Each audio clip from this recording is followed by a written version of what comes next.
చేవెళ్లలో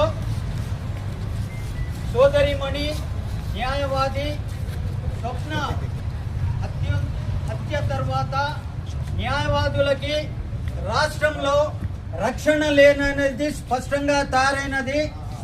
నిన్న ఈరోజు ఉమ్మడి మహబూబ్ నగర్ జిల్లాలోని న్యాయవాదులందరూ విధులను బహిష్కరించి వెంటనే న్యాయవాద రక్షణ చట్టాన్ని తీసుకొని రావాలని డిమాండ్ చేస్తున్నారు.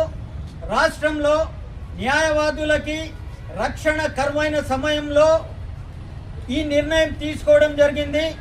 మేము జడ్చల్ల బార్ అసోసియేషన్ తరఫు నుంచి రాష్ట్ర ప్రభుత్వాన్ని డిమాండ్ చేయడం ఏమనగా రాబోయే శాసనసభ సమావేశాల్లో న్యాయవాద రక్షణ చట్టాన్ని వెంబడే తీసుకొని రావాలని, దాన్ని శాసనసభలో బిల్లు పాస్ చేయించి వెంటనే అమలు అయ్యే విధంగా చర్యలు తీసుకోవాలని డిమాండ్ చేస్తూ, ఒకవేళ పరిస్థితి ఇలాగే కొనసాగిస్తే రాష్ట్రంలోని న్యాయవాదులందరూ ఏకమై అసెంబ్లీని కానీ సెక్రటరేట్ని కానీ ముట్టడి చేయడానికి వెనుకాడబోమా అని తెలియజేస్తున్నాము.